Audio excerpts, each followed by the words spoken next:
All right, so we'll just get started. Thank you all for coming back. Second session. This is called the Misinformation Superhighway, controlling the spread of misinformation online. And I am excited to introduce our esteemed panel. Over here to my right, we have Angelo Carasone. He is the chairman and president of Media Matters, which is a national nonprofit media watchdog. Next, we have Alejandra Caraballo. Alejandra is a civil rights attorney and also a clinical instructor at Harvard Law School's Cyber Law Clinic. And last, but definitely not least, we have Christopher Wiggins. He is the senior national reporter at my old stomping ground, The Advocate. Thank you all for being here. It's really an honor to have you.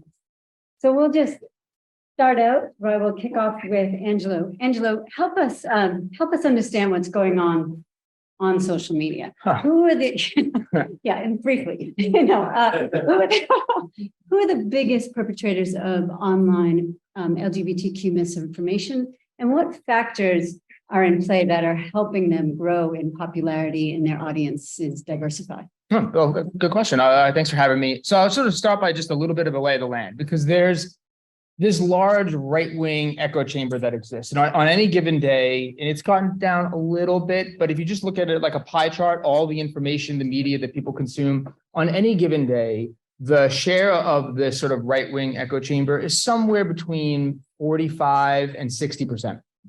Then the rest is sort of divided up between national and local news, and then a small sliver is left over for what's considered sort of left-leaning information. So they basically have a head start every day. Every day, from an asymmetrical perspective, that's the dominant narrative. And it factors into this question a lot, because if there are a few individuals or a few outlets that can give some fodder, some fuel for that media, something to echo that gets really good engagement, it kind of happens automatically. If you're a radio personality, or if you run a right-wing Facebook page and you post certain types of content that's going to get a lot of traction, you're going to keep pushing that content. So to your question, who some of these individuals are that are popping up to help sort of lay the kernels of these narratives, the pieces of it, or help build these stories that then get moved into this echo chamber, make a difference. If they're really good at that, they not only get saturation and amplification, but then it has the potential to shape culture, politics, get the attention of political leaders who then weigh in. So that's just the foundational thing. So as a result of that, and we can get into sort of that larger piece later, but a few people sort of popped up that I think are worth drawing attention to, because they've sort of, I would count them as, the chief storytellers or the vanguards of what are a lot of the most insidious sort of narratives right now, which is the grooming narrative more broadly, or this idea that liberals, Democrats, and in particular the LGBT community are sexualizing children right down to the core. That is just their modus operandi. And so these people are, number one, this account called Libs of TikTok. And it started on TikTok, but it's mostly gotten its power on Twitter. And the person that runs this account, basically, they started out just posting random right-wing fodder.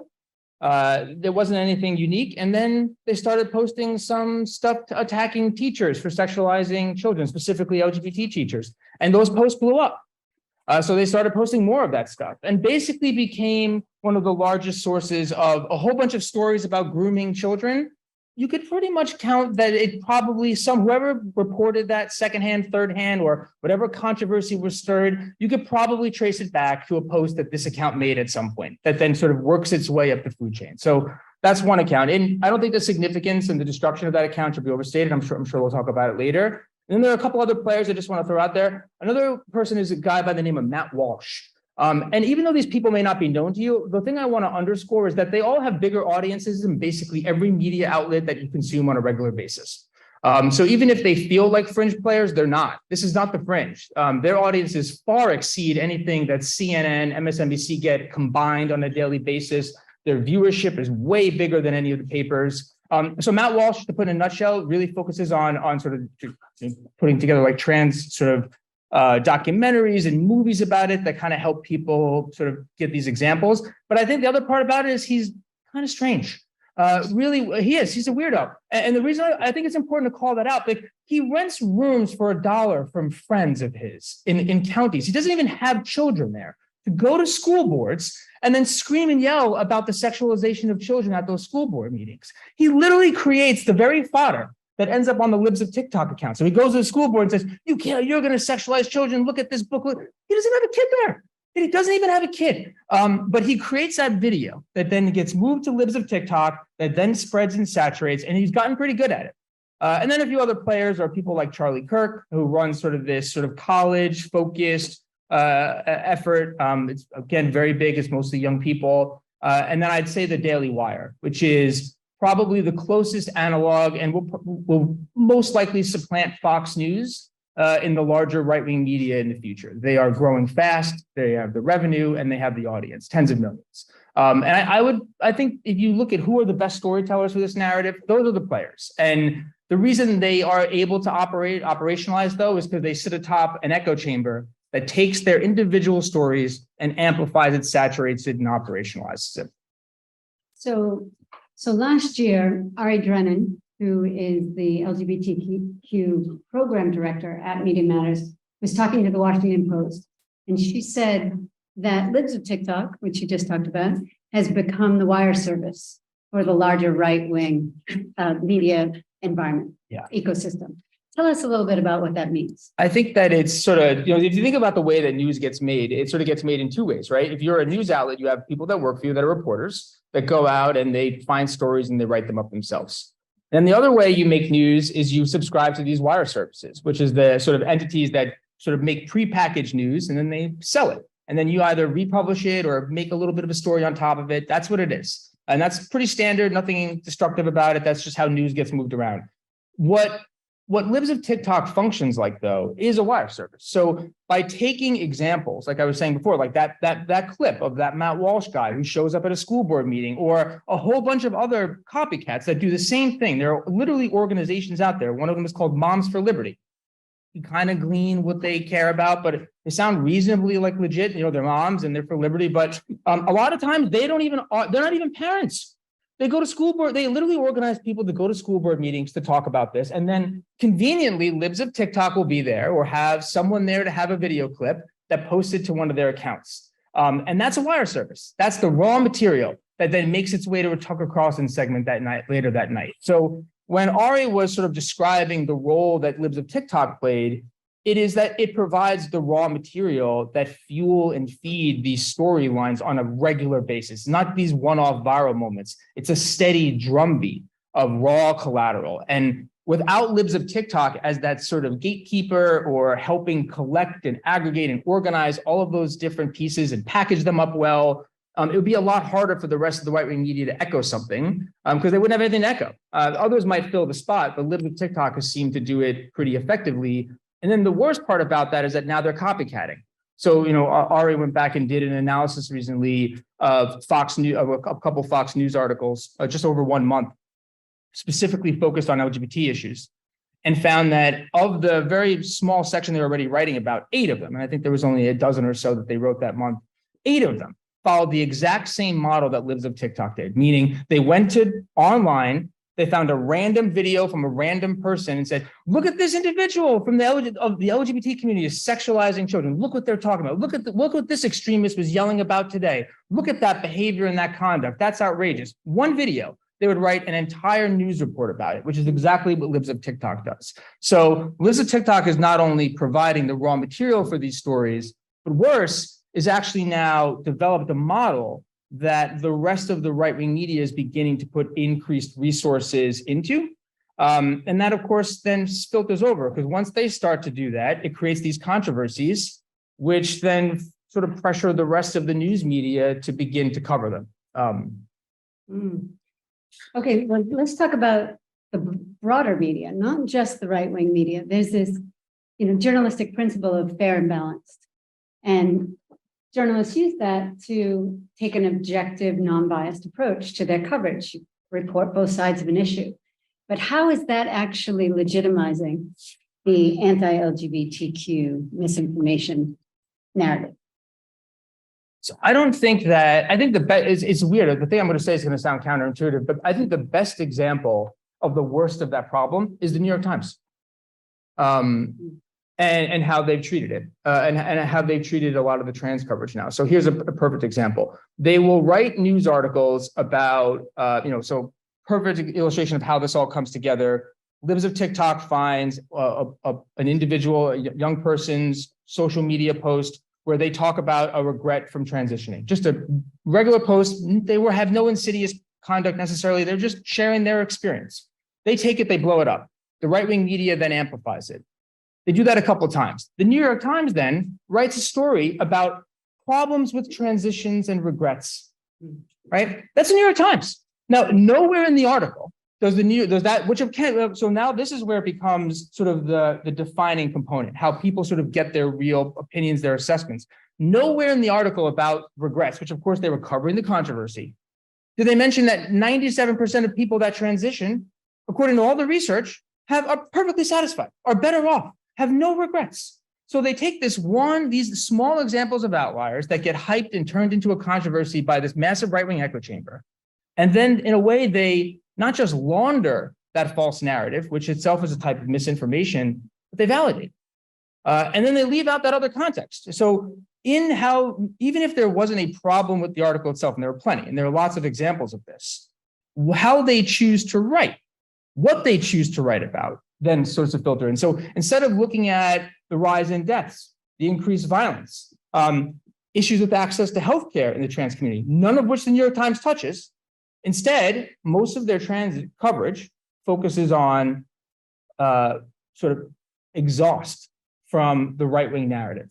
And that's how the misinformation not only leaves a bubble, but then sort of gets legitimized and a sort of conventional wisdom starts to formulate.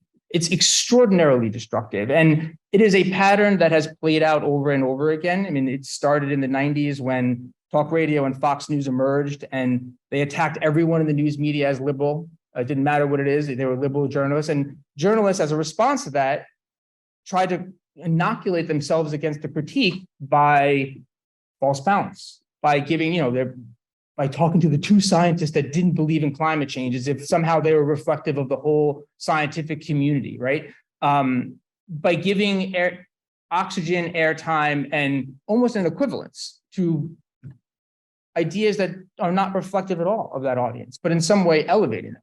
And that's a pattern that has played out. It's very much playing out again here, where it's not only in what they choose to write about and how they choose to frame stories, but then subsequently it's in the substance of the story itself. And the last piece, which always matters, is then it gets into the who's actually involved in the story process, because the Times has a blind spot here.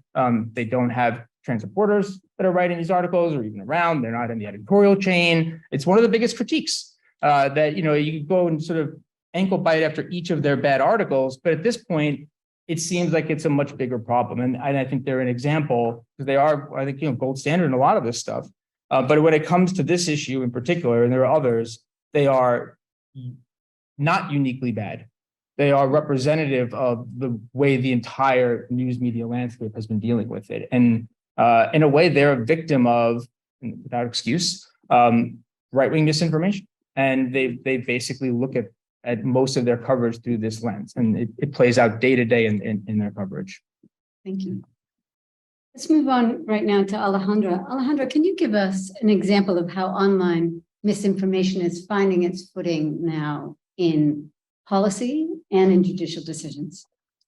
Yeah, I mean, so this is something I started noticing really in 2019, going into 2020. I was working at TILDEF as a staff attorney, and I really started to notice this kind of focus beyond just broad transphobia, just like questions about, particularly in the context of gender affirming care, just the same old tired thing of, does it work, or like, is it safe? All those kinds of just typical questions have been, accompanied by like the people who are skeptical of gender affirming care. But then what I really started to see was this almost like laser focus on trans youth starting in 2020. And I don't think there was as much of a surprise there, because that's what had started to percolate and form online. And there was various forums that, like the gender critical subreddit, that ended up being booted and moved to over it. Mumsnet in the UK, which is like this like almost forum site for mothers in the UK. Like these kinds of messages, at least on the gender critical like TERF side, that's where they really percolated these messages. But what we really started to see was there was this all of a sudden these dark money groups that started to show up. We started to see Society for Evidence-Based Gender Medicine. We started to see Transgender Trend. We started to see GenSpect. All of these groups that I've named are less than 4 years old. They've all come on the scene in less than 4 years. And they've built up tremendous networks. No idea where all this money is coming from.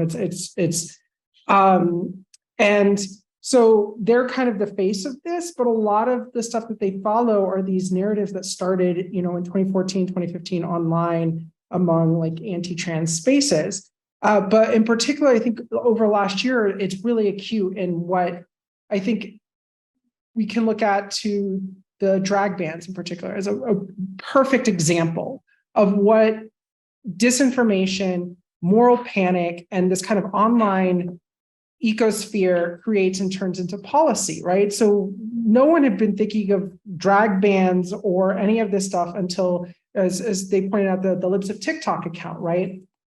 They started with the whole groomer libel last year, and then they created on May 30th of last year a super or mega drag thread. And they listed the event details for a significant number of drag events around the country. At least 4 of them resulted in basically violence. There was the one in Dallas. There was the one in San Francisco where Proud Boys showed up with a kill your local pedophile shirt with an AK-47 on it. There was the Coeur d'Alene, Idaho, where 31 neo-Nazis were arrested outside of a Pride event and charged with attempting to riot. And then they were in Woodland, California. Later, the Proud Boys attempted to enter a venue that had already closed and canceled the event. And the police were standing by, so the staff had to pepper spray the Proud Boys to protect themselves. And that was just 4 that I've independently confirmed from that thread. But even before that, a month before, they had gone after a school in Kiel, Wisconsin. And that for a trans student there had filed a Title IX complaint for excessive bullying by other students. And that story got picked up and then got moved all the way to Fox News. A conservative legal firm started representing the parents. And that school was beset by 3 weeks of nonstop bomb threats. It was so bad they moved classes virtually remote again. And when the schools closed, the bomb threats moved to municipal buildings. They moved to the city hall. And it just kept going and going and going. Finally, the school caved and dropped the Title IX complaint.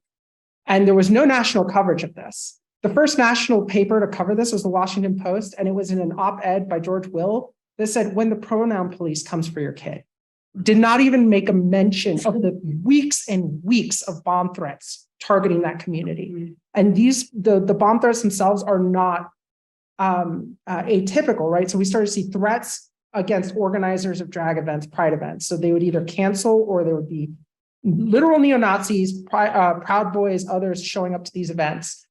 And then, it escalated all the way until, in August of last year with Boston Children's, where there were bomb threats made against Boston Children's. And this is a recurring pattern. I've independently identified at least about a dozen different tweets and targeted events and people that Libs of TikTok has gone after that has been targeted by bomb threats as a result of that. And it is still happening. And so what we see with the attacks, particularly on drag, is these out of context videos, these like snippets or pictures that are taken as a freeze frame to make it seem like something is happening that's far more insidious than what it is, than if you just watch the whole video or were there in person. And so what they're really trying to do is stoke this moral panic. And as we saw, that manifested into now bills banning drag. And the one in Florida, which is likely going to pass next week, includes a criminal provision for allowing a permit for an event that features a drag performance.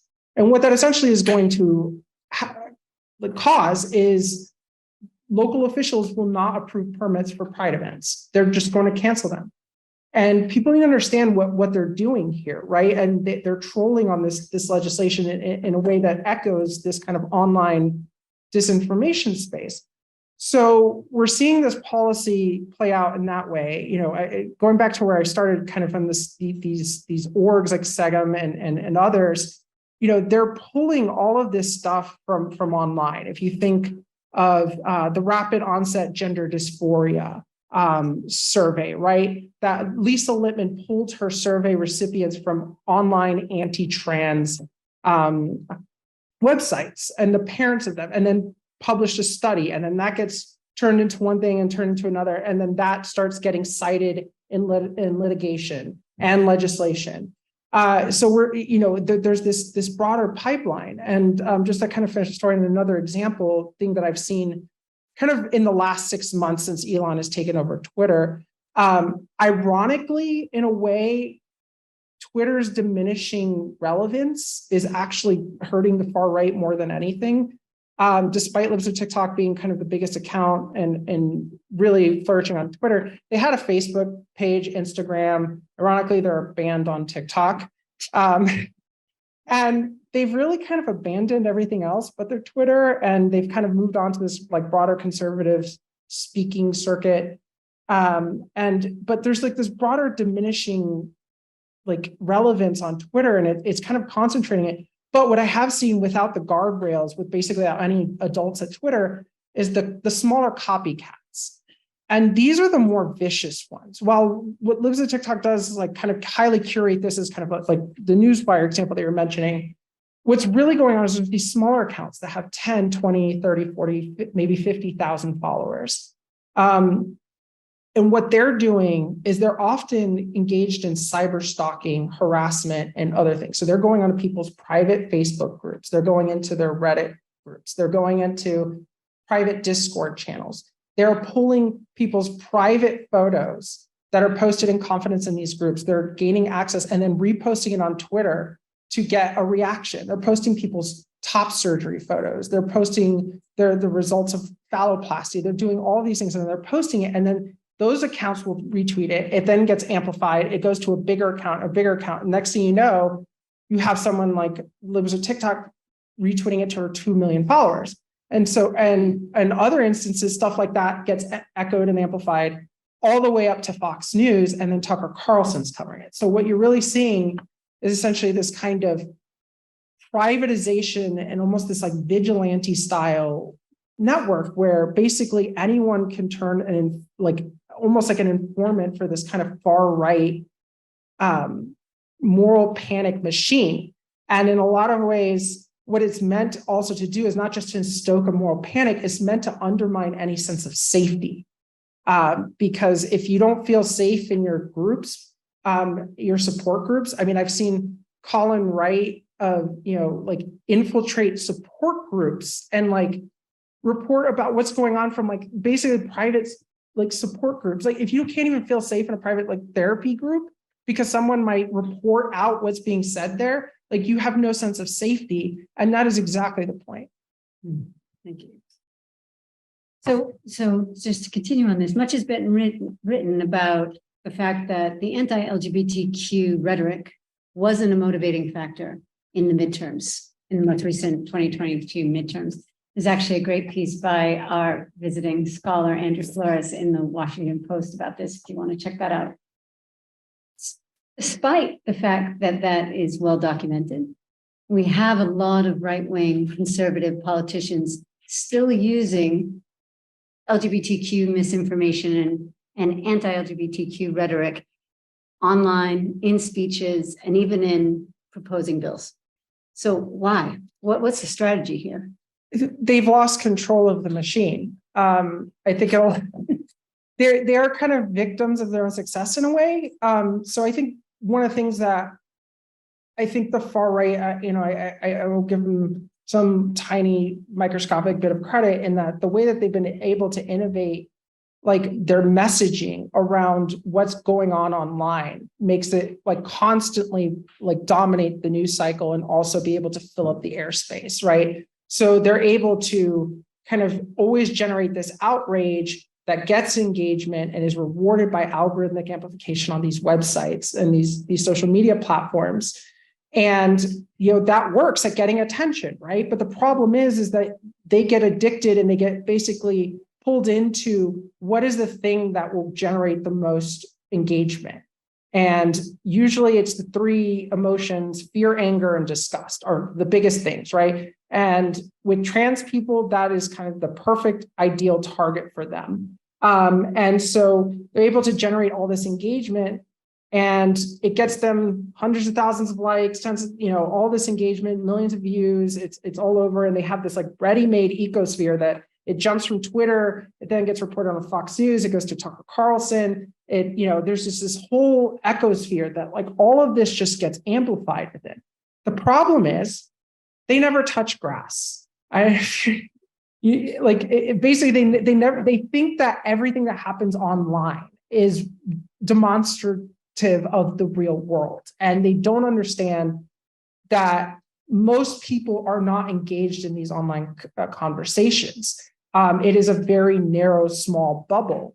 And so part of that, what ends up happening is the Republican Party and the conservative groups have hitched their wagon to essentially this kind of online outrage machine, because they're like, this is working. This messaging is getting out there. It's dominating the news cycle. It's getting all this attention. But what they don't realize is, yes, that creates outrage and it animates your base, but it doesn't get anyone to the polls. No one cares about this other than your small little base. They get outraged, but they were already going to vote for you anyways, right? Like, you're not convincing the average person. I think the best example of this is just this insane, I mean, I have never seen a campaign against a company in this way, against Bud Light, over the last 3 weeks. 2 days ago, even Joe Rogan cracked open a Bud Light on his show and was like, guys, this has gone too far. Like, this is like when you lost, he said it in transformative terms, but like when you lost Joe Rogan on this and like thinking you've gone too far, and they spent the next day going after him online. Alejandra, can you summarize what happened with Bud Light? Yeah. So Bud Light partnered with Dylan Mulvaney in a very small, this is very typical online. They give like a few $1,000s for someone to feature on a TikTok video, paid sponsorship. Maybe 1 million people might see it. It's very limited, targeted. But Dylan Mulvaney has just this like supernatural ability to basically outrage the right to the point they completely lose their minds. I mean, I've never seen anything like it. Literally, her existence is just like, it just causes them to completely lose it. And so they have been going off on Bud Light for 3 weeks. Kid Rock shot an MP5 at a like stack of Bud Light cases. Like, it's just been, I literally have never seen anything like that. I've seen other boycotts, obviously, with Colin Kaepernick and Nike, and I've seen all this stuff over the years. Never seen anything like this, especially with it is still going today. And so kind of going back, I'm just going to explain what the whole thing is they're getting all this engagement, it's generating all this news. But the reality is, I think it's perfect. This whole controversy is perfectly summed up by this post that someone took off someone's Facebook page. It was perfect. It was this like middle-aged, older kind of white guy with a Bud Light, just kind of very like this with a Bud Light. And he was just like, I hear like people are trying to boycott Bud Light. He's like, I don't really care. He says it, and he dropped a slur, but it's like, we're grading on a curve here. The sentiment behind it was good. He was basically saying, if you're gay or trans, good for you if you can find love in this effed up world. And I just like my cold Bud Light. And it was like, that is the average American right there. They don't care. For better or for worse, they don't care about trans people. They just want a cold beer when they get home from work. And that's what they fail to understand. And that's exactly the reason why this is not motivating people at the polls. And they consistently keep losing, particularly Terry Schilling at the American Principles Project, who keeps pouring in tens of millions of dollars. They spent $50 million messaging trans issues in swing states over the midterms. And it was a resounding loss. They lost in Wisconsin, they lost in Pennsylvania, they lost in Arizona. And and then now he poured in hundreds of thousands of dollars into the judicial race in Wisconsin, messaging trans issues again, and another resounding loss. And it's almost like that SpongeBob meme where it's like, how many times do we have to teach you this lesson, old man? Like, it's like they just don't get it. And they think that this online engagement translates into actual votes and real world results. And it doesn't. And what's remarkable to me is that there are people, very smart people in the conservative movement that realize this. They know it doesn't win votes, but they're so committed to this that they just don't care. And they're just following this off a cliff. And I think partially they think because they're not getting a backlash for passing anti-LGBT legislation, that somehow this translates into getting their base to show up. It's the inverse of people don't care. They don't care enough to vote for the trans folks, but they also don't care enough to vote against them when they do terrible things. They just don't care. It's apathy. And so I think long term, they're going to have a problem with they cannot turn this into actual electoral politics. And on the reverse, I would say the last few weeks have just the sheer cruelty of it. The fact that the New York Post and the Daily Mail were basically engaged in cyber stalking of a Budweiser executive. They were pulling pictures from college years 15 years ago and posting them because she's greenlit the campaign with Dylan Mulvaney or the ad, right? That's how the extent of this is, how far this has gone. That level of cruelty, I've heard from people who are just they don't really aren't, I would say apathetic at best, but maybe not the most supportive of trans people. And even they're just completely turned off by the cruelty because they're hey, I don't support trans people, but holy hell, this is lost the plot. This is over the top. And so I think it's backfiring in a huge way.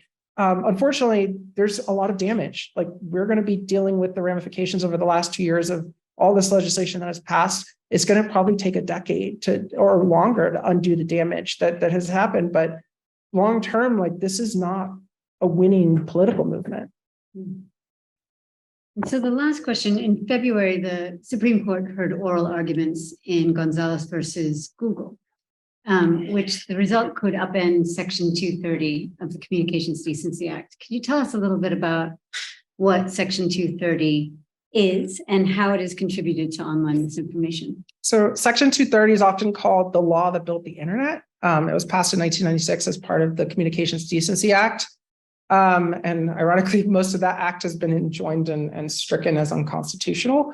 But that provision is there. And what it does is it provides broad immunity to liability. Well, I wouldn't say immunity, because what it really does, it says any interactive computer service, basically any website or app that provides a service, cannot be considered the publisher of information shared online. So if Twitter is, if somebody says something defamatory on Twitter, you can't sue Twitter for distributing it. They're considered to be a distributor. And so that's really all it does, right? But that's huge because that means you can't sue, I don't know, Verizon Fios because they deliver the message. They're a distributor, right? And so it's really huge. And so it's really become a flashpoint over the last few years, I think, among more progressive circles, because it acts as not only immunization from liability for legal liability, but also it's kind of become this immunization towards a lack of social responsibility towards the broader community, because companies have just taken on this stance. We're not responsible if Nazis are on our platform. Same thing with Twitter, right? We've seen openly Nazi accounts come back. We've seen members of the American Nazi Party just come back on Twitter and have tens of thousands of followers, and not only that, be verified. And so and they'll say, well, we're not responsible because of the Section 230, or we're not responsible for this. And it's there's a bit of a difference. But on the flip side, if you remove that liability, or if you remove those protections from liability, it can have very grave consequences, as we saw with Sesta Fosta in 2018, which was intended to crack down on sex trafficking. But in reality, most of the provisions, what they ended up doing was destroying the livelihoods of sex workers. Cloudflare canceled their services with Twitter, which was supposed to be the sex worker Twitter. They PayPal and others froze the accounts of sex workers. Basically, voluntary consensual sex work was banished in a lot of ways from kind of the more mainstream internet. And it was just through the fear of this liability that they could incur. Even though I think only like maybe 1 or 2 lawsuits have actually been filed and actually gone through. So just that fear of liability was enough to chill speech. And I think the worry with 230 being stricken is that we're already seeing there's 2 laws that have been introduced. So there's one in particular in Texas that is attempting to create basically an SB8 style bounty bill to censor abortion-related information online. And it would allow lawsuits against ISPs. And because it's not enforced by the government, you can't, they specifically know this, that you can't sue the government to stop enforcement because it's a private right of action. You just have to let the lawsuits play out. And that they realize that there's this like loophole in the Constitution. It's one little neat trick to basically get around protecting constitutional rights and judicial review. And so what's terrifying in that is that like we could see this kind of revival of Comstock. There is a provision, I wrote about this in Wired earlier this week, it's a provision in the Communications Decency Act that basically updated Comstock law to include the internet. It is technically illegal to talk about provide abortion-related information online. It's not enforced right now, but we could see that kind of content brought back. And like harkening back to the drag bills, what they're doing is they're redefining the Miller test, which defines what an obscenity is under the California v. Miller framework under the Supreme Court. And my worry is that they're going to try and categorize everything that's LGBTQ as obscene. They're going to try and push abortion-related information as an obscenity and try to push all these things and say, hey, obscenities are still not protected by the First Amendment. And if they can expand the definition of obscenity, they can, without Section 230 protections, they can then go after internet companies to then basically censor information in a way that would be, anathema to the kind of internet that we've grown up with. And I think the biggest issue is like, they're never going to make it go away, right? Like China has like the Great Firewall and they still can't censor information there. And so like, it's futile, but at the end of the day, like it is still going to harm a lot of people. And so it's really worrying if the Supreme Court starts to severely pare back the protections that 230 offers. Thank you. All right, let's move to Christopher. Christopher, we've seen this anti-LGBTQ misinformation online spill into real world harassment and violence. Can you, Alejandro mentioned Boston Children's. Can you tell us a little bit about what happened there? Yeah, so, it's great that Angela pointed out that there's this cast of characters because I'm going to add another one to it. And I understand if you don't want to remember them because really these people aren't worth remembering. But as he said, their reach is so incredible that they really do have more viewers than your mainstream media outlets do. So this guy, Billboard Chris, he's another person who stands outside of LGBTQ events and basically wears a sandwich board and has some kind of grievance. And so he and the TikTok people, they basically found some videos on the website for Boston Children's Hospital that talk generally about gender-affirming care for minors and for pediatric patients and adolescents. And then this is where they do the trick. They did the flip and made it sound as though this is something that is being done to children. And so the conflation of that ended up being that now everyone was mutilating children. So then the libs of TikTok continues to amplify this message. That message then goes on Tucker Carlson's show, and people are viewing this information, and someone decided to issue a bomb threat against the hospital. So the hospital had to be evacuated. This happened several more times. A woman from Massachusetts was arrested, was charged with some federal charges for having made that threat. And this is something that's ended up going across the country. There are many establishments that support LGBTQ youth, or LGBTQ people in general, especially trans people, that are now facing these kinds of threats. There, just recently, upstate New York, there is a school district that received 3 days worth of bomb threats because they carried the book, "This Book is Gay," in their student library. I got the emails to my inbox for that school. I got 3 weeks worth of bomb threats all the time, like to my personal email, following libs of TikTok tweets. And so you see, this is something that is, this is a real thing that's really happening, and it's dangerous that this amplification of misinformation is turned into acts of, they call it stochastic terrorism, where, you can assume that someone is going to do an act of violence if you send out a certain message. You don't know necessarily that it's going to be this person on this date, but you can assume if you're sending messages out to your 2 million followers, like Libs of TikTok does, that, oh, there's these rumors here in this library on this and this date, suddenly now you have threats against that facility or things like that. So it's really it's turning into a danger where these messages, they're reaching so many people, and you have, this country has a gun control problem. And so it's really kind of getting to the point where it's surprising that we haven't seen someone actually shot and killed, because this is where they're going with that. So can you talk about how the broader network, the broader coalition of far-right extremists and hate groups are capitalizing on the anti-LGBT messaging and misinformation to advance their own agenda? Yeah, so, this is the very interesting part about who gets aligned with each other in these situations, right? So last month in Wadsworth, Ohio, near Akron, there were actual neo-Nazis that had gathered to protest that there was a drag queen story hour, drag queens reading to little children, at a public park. There were hundreds of neo-Nazis with swastikas doing the salute.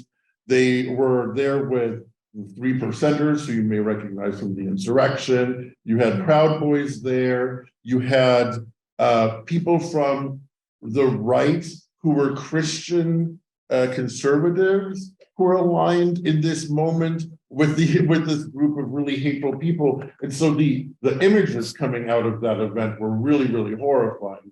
And so, you just see that they are finding that recruiting off of trans hate is working for them. These militias and these hate groups, they're recruiting members off of the misinformation that is sold to them online by these groups like Libs of TikTok, or here's another one, Gays Against Rumors. There's another group of, they claim they're a group of LGBTQ people, or LGBTQ people who are against the grooming of children. They feel that there are members of our community, I guess, that they feel are doing things to kids. It makes no sense, but it doesn't have to make any sense, because these people are always going to find a receptive audience, because someone is always going to want to hear the message that they have to say. So now we know, I think there's 3 people that have been indicted in the Boston Children's Hospital bomb threats. We know that Anderson Lee Aldrich is facing over 300 counts, 300 plus counts for related to the Club Q shooting. So there's consequences. We're seeing consequences happen in the real world.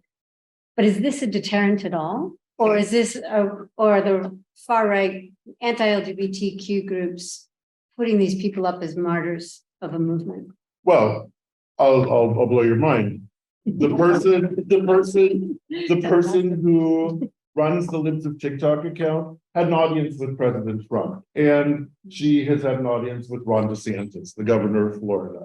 And so they're getting rewarded for this, right? They are being elevated to the highest level. Marjorie Taylor Greene or the congresswoman from Georgia, she elevates the messages that Libs of TikTok puts out there. So these people are gaining legitimacy in putting the hate out there by getting as everyone is here said, getting the engagement. It's the online engagement, the numbers of likes, the numbers of views that are kind of cannon fodder for these people. But ultimately, I think that these people are going to fail because we as journalists have to make sure that we call this stuff out. And that's kind of the crux of the matter, right? How do you cover it and also not amplify the messages, but it's kind of a balancing act that we have to do, and I guess it's the fair and balance, but there's no need to legitimize one side of this, right? So, that's kind of where we are at this point in covering. Thank you. All right, so this topic actually freezes my heart. It's terrifying. So I want to end with a question for each one of you, is that what is something we can do? What is something an average person can do about misinformation online to turn it around in any possible way? Angela, do you want to go last? Yeah, no, I'm happy to jump right in. I think there's two things. One is to recognize that, especially online, it's not just media, it's social media. So your participation matters. One of the effects of the chilling, the attacks, is to make people withdraw. That's the natural reaction when you see bad stuff, right? Is you withdraw. It's completely reasonable. That's a big problem. It's a big problem because it's not your responsibility to fight all the bad guys. But the problem is that the algorithms get restructured as a result of that. When you don't engage, it's actually a double hit, because you don't get the effect of putting good information out there to your audiences, but worse, it doesn't actually offset the bad information in any way. So the algorithm then privileges more and more lies. So that's the first piece, is that your participation actually does make a difference in a lot of ways. It's measurable, it's consistent.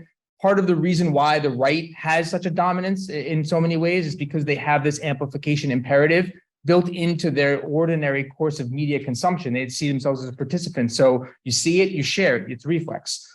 It's measurable, it matters. So I think that sometimes it's a little easy to forget how important that individual piece is in the grand scheme of things. Now, obviously, you don't have to become a truth vigilante. You don't have to be out there fighting all the trolls, but that good information gets tracked, gets measured. It also affects engagement. It does.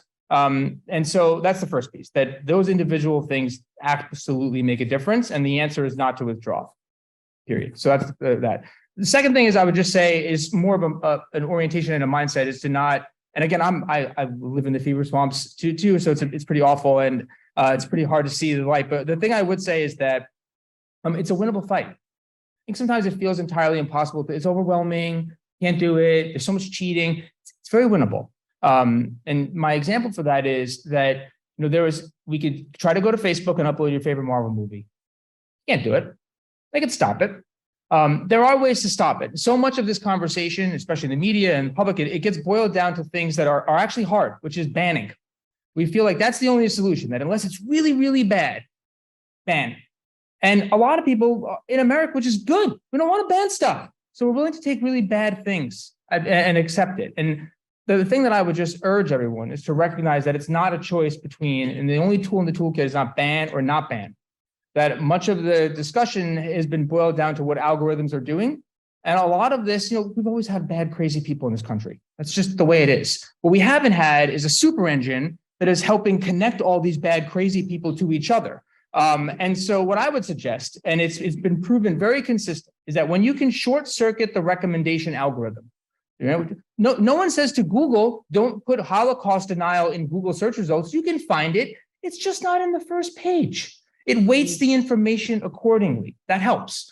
Most of the social media amplification doesn't weight it based on authority, the value. It doesn't filter out. It say, this is really toxic stuff. We're just not going to give you that boost. Doesn't matter how many people like it. You're going to have to work uphill. You're going to have to ice skate uphill for this one. You're not going to get that surge that a typical algorithm would provide to something because it has a high valence, very quick response. That goes a long way. A lot of this stuff is not the individual false facts. It's the temperature that gets ratcheted up. And so what I would say is that your individual participation matters. And the second thing is that the answer here doesn't always boil down to, does it have to be banned or not? That a lot can go in terms of thinking about what the algorithms are doing, what's being recommended, what's being algorithmically amplified, and what's not. You can let bad information exist without algorithmically amplifying it. And I think if we shift a little bit of our pressure and conversation to that, it also then helps overcome some of this, where the social media platforms don't feel like they have that immunity, or they can hide behind this idea that, well, it's not bad enough to ban, so sorry, our hands are tied. It's like, well, maybe you don't have to supercharge it. Could you do that? And that's played out. When that has happened, it has made a difference in those moments. It's just not the norm or the reflex. And I do see that as a sign of hope. So much of the media conversation boils down to that. So much of the solutions boils down to ban or not ban or moderation. And there's a lot of other stuff that I think is, if not more impactful, at least as impactful as that. So that's what I would say. Yeah. Alejandro. Yeah, I would think organizationally, a lot of the rights orgs, I think really need to start building up their kind of literacy with online spaces. I think there's a tendency to ignore what happens online. And I'm not saying to follow the right and become wholly dominated by what goes on online, but I think you have to have a working understanding of it, because I think what was frustrating to me was I was tracking the rise of the groomer libel in January, February of last year, and saw it rising. And by March, when I started seeing Christina Pushaw, the press secretary for Ron DeSantis, use it to label the "Don't Say Gay" bill as an anti-grooming bill, that's when it was like, okay, this is really bad. Like, where's HRC? Where's the big orgs coming out and stopping this? And I think there's this reflexive tendency from historical legacy media of you don't dignify it with a response. You don't want to give it air. The problem is that this isn't the legacy media anymore. This stuff will exist on its own, and it will ferment and just bubble up to the surface regardless. And so you need to be able to engage in more proactive and smart ways to counteract this by engaging in pre-bunking, which is basically finding out what narratives are going on online. Media Matters has been really great at this. GLAAD has been as well, AA GLAAD. Really putting it out there and then making sure that the people who are in more traditional media outlets see that, so they know, hey, this is what's spreading online and this is how it's being used. Excuse me. This is how it's being used.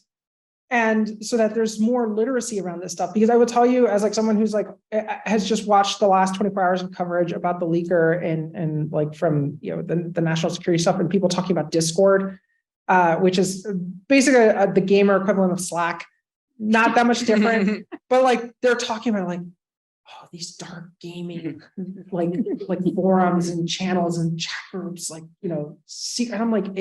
And I'm I feel like on the older side, because I'm 32, and I know Discord is probably more for Gen Z, but I know what it is. I use it all the time. And it was it's weird hearing 50, 60-year-old people talk about Discord it's this dark place. And I'm it's not, it's a Slack. That's the equivalent of it. But that always is a reality check to me, in that the stuff that I see online, most people don't know about. They don't see. It may cause engagement. It may shift legislation and talking points and political priorities. But if you don't create kind of a digestible version to pre-bunk and to engaging with social media companies so that they know what's going on, because half the time these people are endlessly creative. They'll come up with new slurs. They'll come up with new ways to target people online that won't trigger the kinds of content moderation, because they're always trying to get around the content moderation.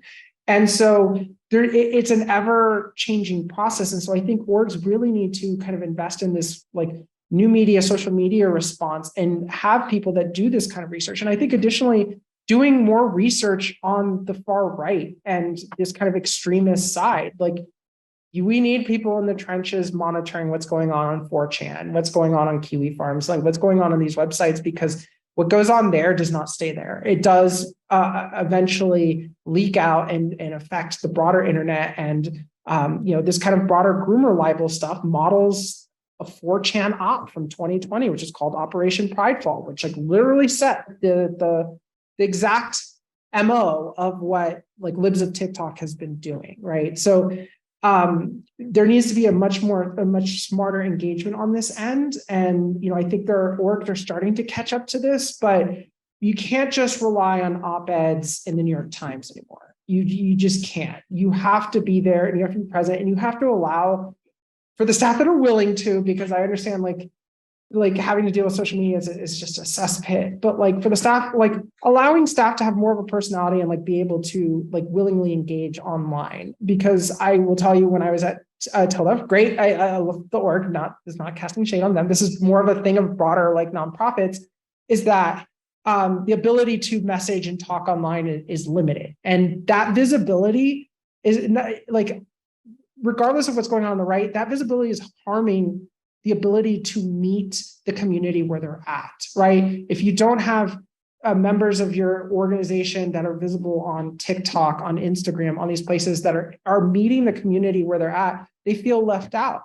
Like these press releases that are going to the Washington Post are not making it to the average 19-year-old trans kid in Missouri that is on that, like, their only social media is TikTok. So there needs to be a much smarter engagement, and realize we have to modernize a lot of the communication strategies in a lot of these legacy orgs. And it's not just pre-bunking and engaging and researching kind of the nasty stuff. It's also being able to more effectively message the positive stuff, because most of the news that LGBT people are getting are from online influencers like Aaron Reed and slightly myself. I don't like to categorize myself like that way, but like that's where younger people are turning to for news and about the community. And you know, it really shouldn't just be up to us, because there's a lot broader ecosystem. And so I guess those are just some of my recommendations. Thank you, Christopher. And so, you know, what I would say from a journalism point of view is that, and I've spoke to several experts on terrorism about this, and they say we need to call this stuff out constantly. I know it can become exhausting, you know, to talk about, you know, that neo-Nazis showed up here, or that there was a bomb threat there, or that someone else was threatened here. But we need to focus on these stories. We need to tell them, because it's important to show people, you know, that there is an entire ecosystem out there that the violence that is fomented feeds off of the misinformation that they're receiving online.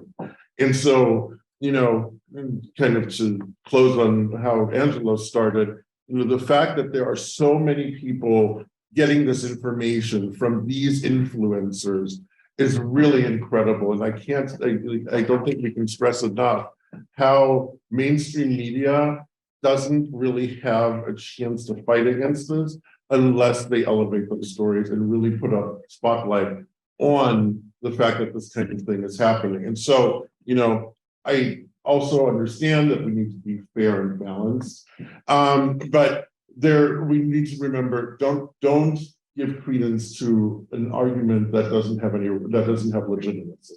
And so, you know, I think we need to be really prudent in the way that we cover these things and make sure that we call it out. Thank you all. We have 2 minutes, just got a 2-minute warning. So if anyone has any questions for our panelists, I'm sure they'd be happy to answer it for you.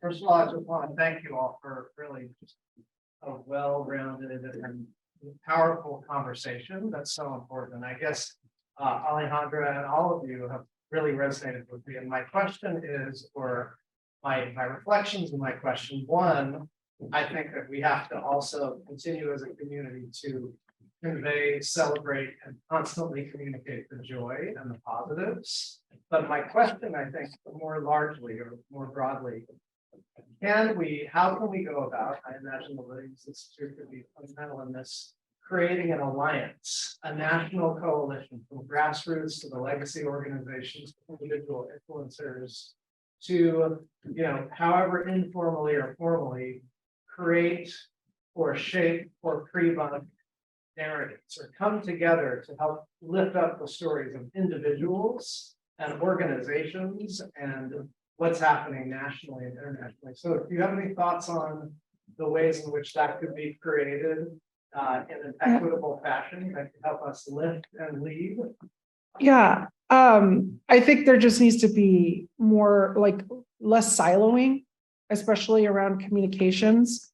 I can't tell you how many times I've tweeted something about a particular state policy or law, and then someone from that like from a national org or a state org is like, hey, like this messaging isn't helpful because we're trying to like not bring a spotlight to this right now. And I'm like, okay, cool. And I'll delete the tweet. Like, I don't have a problem with that. I have no problem being like consistent with like, trying to be with messaging that's going to help the movement.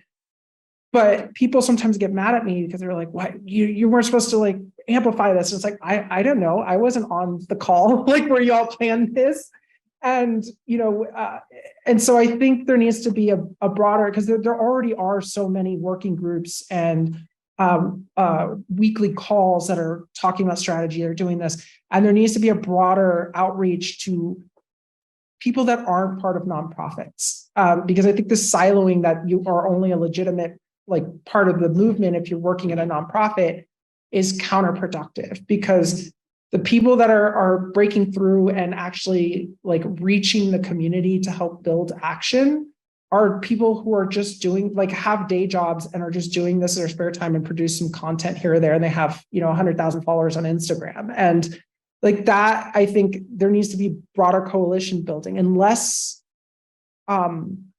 I think in suspicion or resentment towards people online, because I've gotten that a lot, because they're like, oh, they're not doing real work. They're just posting online. Like, well, we're, doing the organizing work. And I'm like, it's all the work, right? Like we need people online. We need people in lobbying. We need people in the courts. We need people everywhere, right?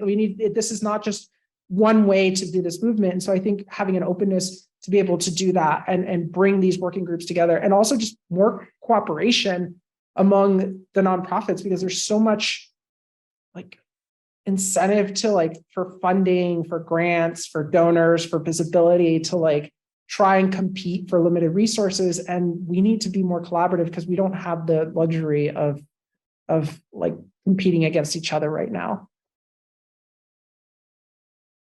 I think that's all the time we have. I'm getting, thank you so much for being here.